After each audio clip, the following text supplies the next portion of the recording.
Hello.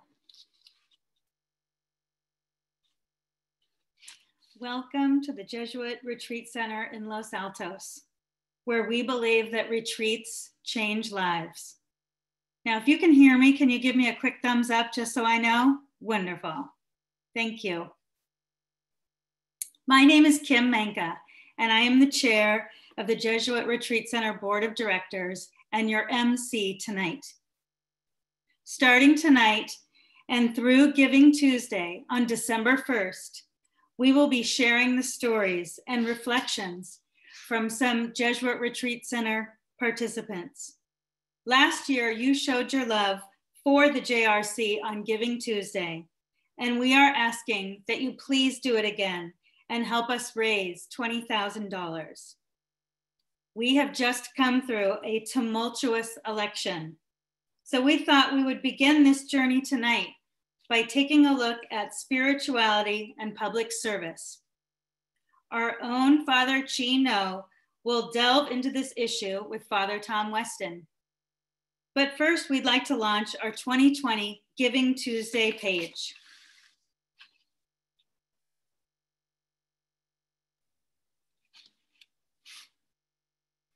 This is our GoFundMe page, and we have our first donation. The Jesuit Retreat Center Board of Directors is making the first donation of just over $12,000. Thanks to all our board members. Please follow their example and make your own donation. No amount is too small and no amount is too big. If everyone watching tonight makes a donation, we can meet and perhaps even surpass our goal. If you would like to and are able to make a donation tonight, you can go to our GoFundMe page, charity.gofundme.com/retreats-change-lives, or you can send a check in the mail to the Jesuit Retreat Center at 300 Manresa Way, Los Altos, California, 94002. We will also have a link to our page in the chat if you are able to scroll down to the bottom of your screen and open the chat. You will find the link there. Now we are going to share a video from our beloved Father Bernie Bush that he recorded in 2018.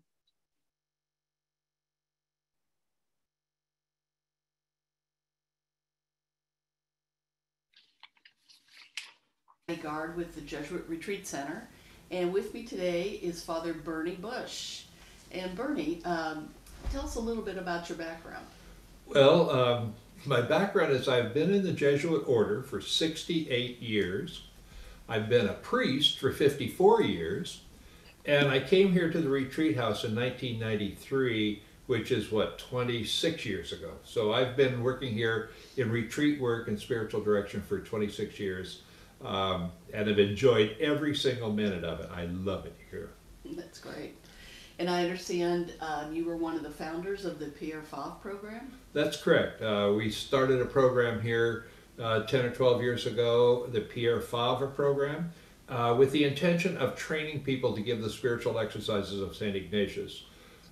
The original intention, as they said, was to train people to give what is called 19th annotation retreats, which are extended retreats that go over 9 months. But we came to the conclusion that you really had to train people to give the spiritual exercises in all of its forms. And so there are many different ways and formats of giving the exercises, and we train people over a 3-year period to do that. And that's not only religious people, but lay people and religious and priests and others who want to and feel called to give the exercises of St. Ignatius to give retreats. Now I understand you've got an interesting episode in your life where you were a priest at Alcatraz.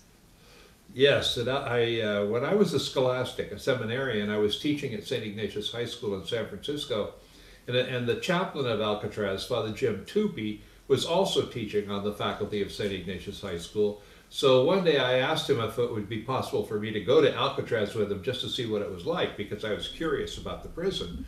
And so he asked the warden, who is Paul Madigan, if I could go out there with him, accompany him to the prison. And Paul Madigan, who was a good Irish Catholic, probably figured that the seminarian wasn't going to hurt his prisoners any, and so he gave me permission to go to the prison with Jim Toopy. So I went out there, and he said Mass, and of course I was scholastic, so I wasn't a priest yet. But then after Mass, we went out into the yard, and I spent a couple of hours out in the yard walking around, talking to different prisoners in the yard. And and while he did his ministry with the prisoners there in Alcatraz. And I did that for 4 years, off and on, for probably once a month, every 6 weeks. I would go to Alcatraz and visit with the prisoners. And I got to know almost all of the prisoners at Alcatraz. There were only 175 of them, so it wasn't hard to get to know everybody over that period of time. And I understand you're a movie star because of that. They did a documentary. Well, I don't know about movie star, but they did, a documentary crew came out from New York and actually filmed one of the reunions. They had a reunion every year after they closed the prison back in 1963. They had a reunion every year, the Park Service did. And so a documentary crew came out and spent quite a bit of time recording our stories, the fun things that happened and the funny things that happened in the course of our time at Alcatraz. That's great. So you've been coming to the JRC for quite a while now. Yes. Can you tell us kind of what your experience has been and what your takeaways have been from the place? You know, my experience here has been extremely gratifying. All I can say is that this is basically a place of peace and a place of happiness. And the people who come here, there's a whole variety of people come here. I would say there's no such thing as a typical retreatant. People come here with all kinds of needs. Some people have, very profound spiritual lives, and they come to kind of get their spiritual life checked. I had a spiritual director one time that said those kind of people come to talk to you about their prayer life, and all you do is check the flight patterns. And then you have other people who come here who hardly know whether there's a God or not and need to learn something about prayer. And so all of these people and everything in between get their needs met, so that we have the opportunity to teach them how to pray. Even Jesus' disciples came to him and said, "Teach us how to pray." And so he taught them how to pray, and that's what we do here too, in a whole variety of formats. Short retreats, long retreats, and just simple spiritual direction. People come here once a month or once every 2 months to get their spiritual life checked. Well, we say here that retreats change lives. How have you seen some of your retreatants change by being here? I think that almost everybody who comes here changes for the better in some way. People come with needs, people come with burdens of one kind or another. I say sometimes, you could come here for a retreat after 2 weeks on Waikiki in Hawaii on vacation, and you come here and you're still tired, because there's a kind of spiritual tiredness that people carry because of the life that we live in this world, which is full of burdens and tensions and anxieties and worries. And people bring those in here and bring them to prayer and find that those burdens are shared by God, and that they don't have to carry them themselves. And that's all part of the peacefulness of this place and part of the grace of this place. It's kind of a shrine. It's holy ground, and people meet God here in a way that's consoling and supportive. I say sometimes people have told me they come crawling in here and they go flying out. They leave their burdens behind, and that's been a very, very broad experience of different people with different needs and different cares that come here, but they're able to shed a lot of the burdens of life and then go back out into the world and bring that peace to the world. It's not just to make somebody feel good here, but it's really to make them into like disciples or apostles, to go back to the world and to bring that peace with them. Father Bernie, thank you so much for sharing your time and your experience here at the JRC with us. It's good to see you. Good to see you. Thank you very much. Mm-hmm.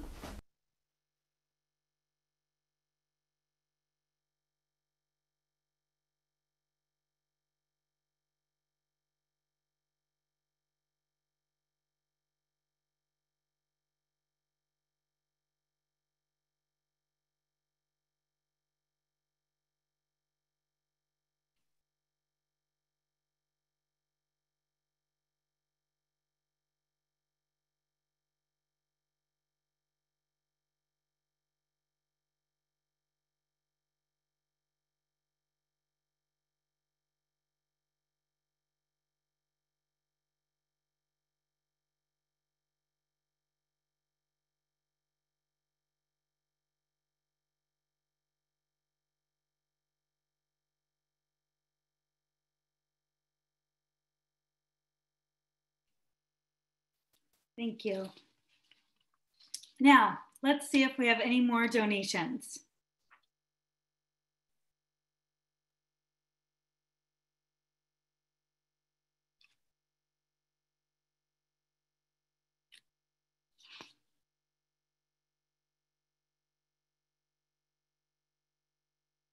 Okay, yes, I see another one has popped on our screen there. Thank you, Diane. Please join them and make your donations.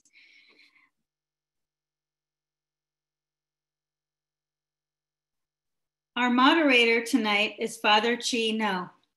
Father Chi has been the executive director of the JRC since 2018. He has trained others in spiritual direction and the spiritual exercises over the past 2 decades and has given countless retreats and Ignatian spirituality workshops. Our featured speaker is Father Tom Weston. Father Tom has devoted most of his priestly life to counseling and retreat work with alcoholics and other addicts. He entered the California province of the Jesuit order in 1965 and was ordained a priest in 1978. He was part of a team that taught English to ministry students in Thailand and Vietnam each summer. Until just this year, he was on the board of directors for the JRC and continues to lead recovery retreats. Father Weston says that wherever he is, he sees the power of God working in people's lives. Now I will turn it over to Father Tom and Father Chi and their discussion on spirituality and public service.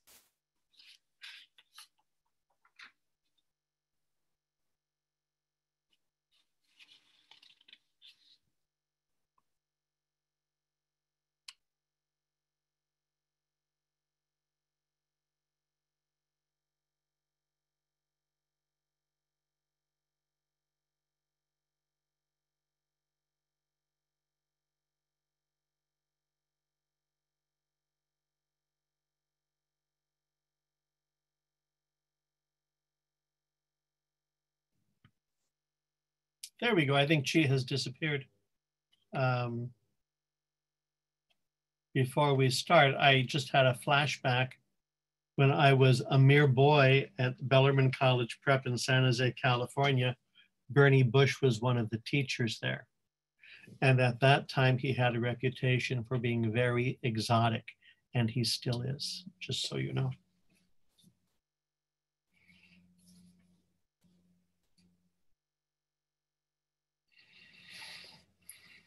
Perhaps Chi has run off. There he is. I see Chi, but he's not, he's unmuted, or he's muted. Come on now, Chi. You have these skills.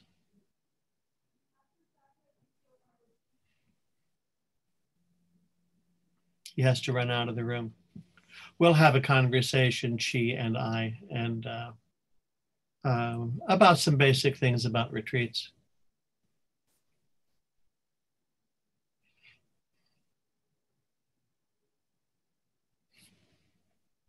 As he's fussing with that, one of the, I'm a sober alcoholic and I've been sober for a very long time. And early in the history of Alcoholics Anonymous, Jesuits got involved. There was a fellow from St. Louis named Father Ed Dowling, and he read the AA basic texts written in 1939, and they sounded like Ignatius to him. And he tracked down one of the early AA founders named Bill Wilson, and he said, "Do you know Ignatius Loyola?"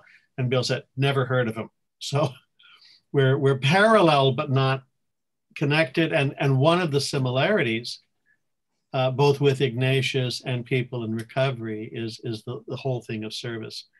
If you're grateful for what you've received, you're willing to be of service. And the gratitude is a big theme. So there's Chi. Has Chi found his voice? Sorry about the technical difficulty. Technical difficulties make. Well, thank you for your patience. Thank you, Kim, for the introduction. And I am delighted to be here with Father Tom. So Father Tom, let me begin by asking you, how would you define public service in light of Ignatian spirituality? Well, Ignatius has a vision of being part of a much larger community than his own individual stuff. And so to participate in doing things that need to be done, it's kind of that notion of Christ has no hands but yours. But Ignatius's own spiritual awakening helped him to understand how much he has received from a power greater than himself, and he was therefore drawn to give back. And a lot of the public service, it's a desire to participate beyond my comfort zone and a desire to be of service in places where not a lot of other people want to be of service. So those two things. Wonderful. Then what happened at retreats that people can focus on any type of public service? How do people? Well, a lot of people come to retreats tired and worn out. And a lot of us have wasted energy in a thousand different places, in 1,000 different ways. A retreat experience helps us focus and channel and direct. And there are some things we can do and there are some things we can't do. But instead of just spreading energy all over everywhere, it helps you focus. And there's a word in the vocabulary that Ignatius used a lot, and it's a big part of Jesuit style, and it's called discernment. And a lot of discernment is looking, where do I sense the presence of God? Where do I see God at work? Ignatius thought God was active and present everywhere, but we're too busy or too shut down to notice. So waking up to that energy and focusing on that energy is a lot of Ignatius's direction. And there are many, many good things that could be done. That doesn't mean I have to do all of them. I might want to be focusing on certain kinds of things. Wonderful. How do people wake up to their own needs and desires and the needs of the community? Well, I think the way a lot of us stay away from our own needs and desires is that we're too distracted and we're spread too thin, and we're letting Madison Avenue determine our interests, like just having survived this most recent election, every 12 seconds, we were being advertised, manipulated, talked to, please do, and it makes you just crazy. And for sanity's sake, lots of times you just have to unplug from the cacophony, from the chaos. But a lot of life is chaotic and a lot of us are chaotic. And so the retreat experience is to get away from all of the loud noises outside and start paying attention to the stuff that's inside. And it can be a shock to discover how chaotic I am, and that I need some sorting out, as the Brits would say. And the retreat experience helps me pay attention to my negativity, to how I'm my own worst enemy, and what my graces are and what my skills are, and it helps me choose to do more of one and less of the other. That's why a lot of retreats take longer than an afternoon, A weekend retreat basically just helps people catch up on sleep. An 8-day retreat is a deeper experience, and a 30-day retreat, or that 19th annotation retreat over 9 months, really helps us focus on what's going on inside and outside. That is so true, that we live in such chaotic and crazy times. I think it's always been chaotic, and I think it's always been crazy, but we have 24-hour news. So it never shuts off. So one of the benefits of retreat is to go to a place where there's some silence, and the peacefulness and the silence are really important. In The Gods Must Be Crazy, a South African movie, 40 years old, early in the film, a woman says to someone else, does the noise in my head bother you? And at a retreat, some of the things we first experience is how noisy it is in here.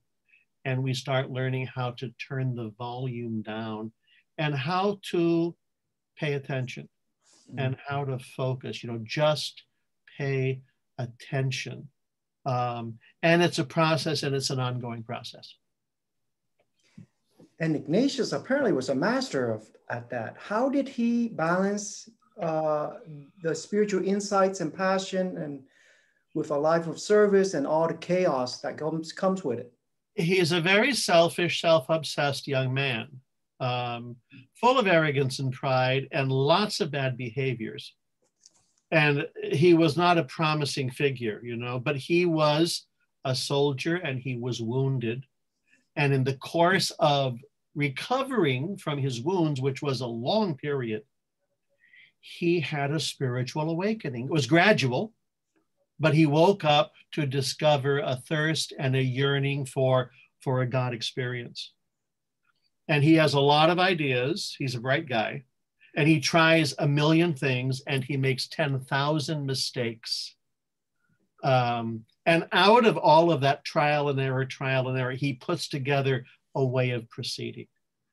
And it's very, very rich because he made so many mistakes and he paid attention to them, What are some of the distinctive dimension of that way of proceeding that is can be applicable to us today? Well, again, distraction is a big thing for a lot of us, how we get distracted. And at one part of his life, Ignatius, he was not an educated person and he had to go to school, which meant he had to learn Latin. So he learned Latin and he goes to Paris, which was a big intellectual center, to learn theology. And you crack the books, and you didn't have libraries like we did, but classes started at 5 a.m. and there were all of these memorization things, and the teacher had one book and read from it for his students and they took notes. And he found that at nighttime, about 10 p.m., he would have a big desire to pray all night. Isn't that a good thing? But it meant he didn't sleep, and it meant he showed up for class the next day trashed. And he realized that if you're in full-time studies, your job is to be cracking the books. And if at 10 a.m. you want to do yoga for 7 hours or meditate on the gospel, it's not a good idea. Put down the book and go to bed. He was very practical. When you show up for class, you show up rested and prepared, or you're wasting your education. Practical stuff like that, And he, food, eating this and not eating that. He thought he'd fast because holy people fast. So he just stopped eating. And then he started having these visions of green snakes. And he said, well, how holy I am. But he wasn't holy. He was starving himself to death and he was hallucinating. And he had to discover that too. So the 10,000 mistakes. And you find, and you need a lot of experience for this, what helps me in my ministry, in my life, and what doesn't help me. And I want to do the one and avoid the other. It's the pragmatism of Ignatius, which is also very pragmatic with women and men in recovery, that the practicality of it, So in practical terms, what can we learn from the recovery community? Are the 12 steps useful for people who are not in recovery? Well, the 12 steps are very practical. A lot of us in recovery find out if we don't do them, we're just so miserable. I mean, we stop drinking, but nothing else changes. And the 12 steps help us grow up and mature. And we stop blaming everybody for all of our problems. And you start taking responsibility. You tell the truth. You do an inventory. You make amends. You clean up your mess. You are to be a part of the community. And you understand the radical equality of people. I mean, I'm not better than you. I'm not worse than you. We are so much on the same level. And we're going to focus on those things. The 12 steps help people build bridges rather than walls. And it's so reading is part of it, writing is part of it, prayer, meditation is part of it, talking to other people, and learning how to listen to other people is another great big part of recovery, because a lot of us never listen.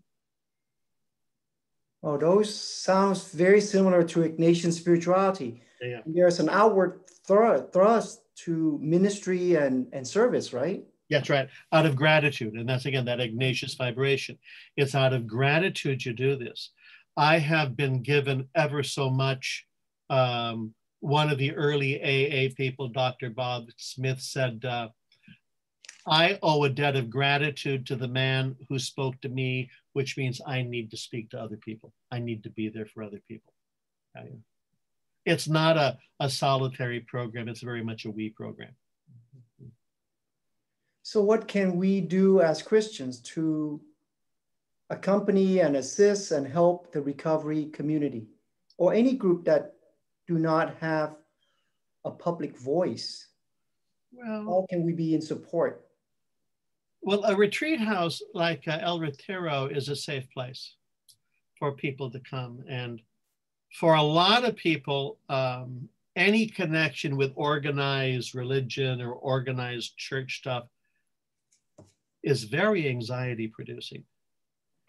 Because what a lot of religious groups and church groups have done is they've yelled at people, they've preached to people, they've manipulated people, they've really told them how bad they were. And so there's a lot of shame and self-loathing and resistance, and to come to a place where it's quiet and peaceful and you're treated with respect and courtesy and given a good meal and a community of similar people who are seekers, who are seeking God's will and asking for the power to carry that out. It's a very healing experience for people. And so the El Retiro for years has been a place where not just Catholic folks and not just Christian folks, a lot of people have come there to find it a very safe place to encounter the things you need to encounter. Wow, what great insights. And so finally, let me ask, our audience wants to know how they can serve JRC. Well, at its most cynical, and I have been accused of cynicism on more than one occasion, retreat houses, they're like hotels and restaurants, right? You feed people and they sleep there. But it's ever so much larger than that, because that is a place to encounter a power greater than yourself and a community. Food is important, and a decent bed is important too, and heat, all those things. But the retreat house, how to support it. So many retreat houses are in crisis because no one pays their bills. Who can pay their bills? Even in prosperous times, retreat houses are on the edge of just disappearing. So any kind of attention, financial goodness, good words, to support the place makes a huge difference. Going there ourselves as we open up, being able to bring people to it. The old system, and this, by old, I mean, I'm 73. So this is when I was a boy. People brought people to the retreat house. You'd go with your 6 friends, or you'd AA groups, a whole meeting would show up for the retreat house. It wasn't just the individual person. So inviting other people, bringing other people, financial contribution really helps pay the bills. And there is, I want vague and spiritual things. There's nothing wrong with paying the bills. It's something grown-ups do. So that's a big thing as we do this giving experience, the reaching out for recovery and for people to come into recovery. To support safe places like El Retiro are really, really important. And what Ignatius does, and the Ignatian stuff is an ongoing thing, like the 12 steps, an ongoing thing. It's how to listen and how to pay attention and how to understand. I was told by an old Jesuit, this is in Scandinavia years ago, I was very confused. And I said, how do you know really what God's will is? And his conviction, this was an old guy, that it was planted way, way down here.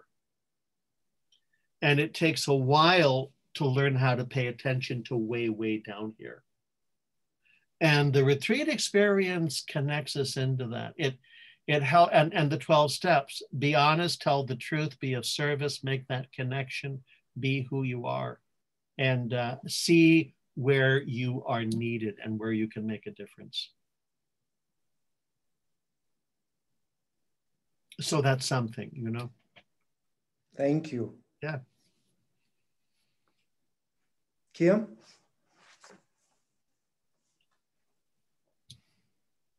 Yes, thank you, Father Tom and Father Chi. Your insights are truly inspiring. Since Father Tom has encouraged us to support the Retreat Center, we'll now take a look and see how we're doing on our donations so far.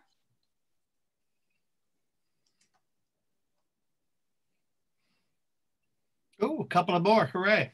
Yay, wonderful. Thank you to Arch, Susan, Catherine and Charlie Selvage. Very wonderful, very appreciated. Thank you. And I want to remind you again that you can make your donation by going to this GoFundMe page. Again, the link is in the chat. And then there's also our mailing address if the check is easier for you to donate. Our address is 300 Manresa Way, Los Altos, California, 94002. Thanks again to those donating.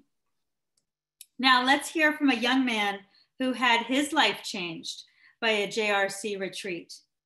Robert Juarez is part of Homeboys Industries.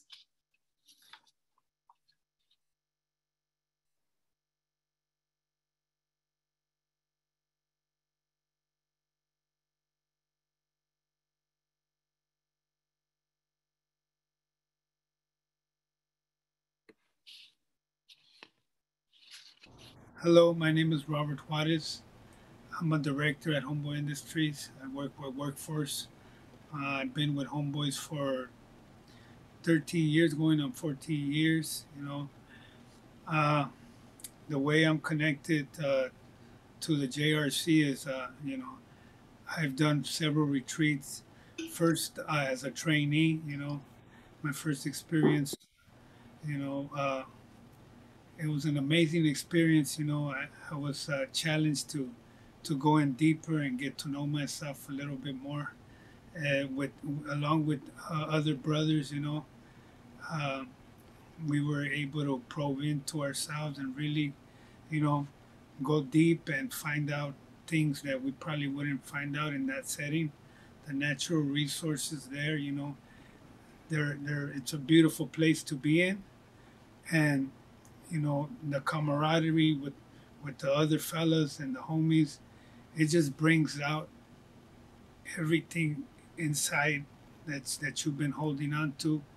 It's able to come out in that setting, you know, and you're able to build trust, and you're able to hear other trainees and share their stories, and it motivates you to open up and go deeper, you know. And you know, it's been amazing, you know, year after year. Just very grateful for JRC because, you know, these retreats, they do something special to everyone that goes. You know, all the homies, they get to experience something special. You know, they get to sit on a hot seat and they get to hear all the beautiful stuff that we see in each other. You know, and it's very hard in the beginning, but you know, once it's over, you're very grateful. And those sheets that the trainees write on, that we write, we keep them. So throughout the years, we're able to go back to them and see all the beautiful stuff that was written. And you know, that really helps me to keep going in life.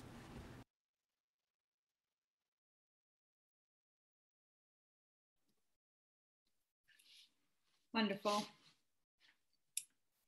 This brings us to the end of our evening. We hope you've enjoyed it. I do want to thank everyone who made this online event possible. Father Tom and Father Chi, our wonderful Giving Tuesday committee, Catherine Selvage, Elizabeth Hanley, Andrea Crawford, Indigo Austin, along with our staff, Diane Hendricks and Pooja Jain. I want to thank our board of directors as well, and all of you who donated tonight. And I also want to thank all of you for participating tonight. Thank you for your time. Remember, you will see stories and reflections posted every day on Facebook, YouTube, Twitter, and Instagram from retreatants that have been at JRC, and all these will be posted through Giving Tuesday on December 1st. Please also watch for our weekly email announcements. During this time, our campaign will be open. Please show your support and your love for the JRC with a donation. We are going to close by taking one last look at our fundraising page.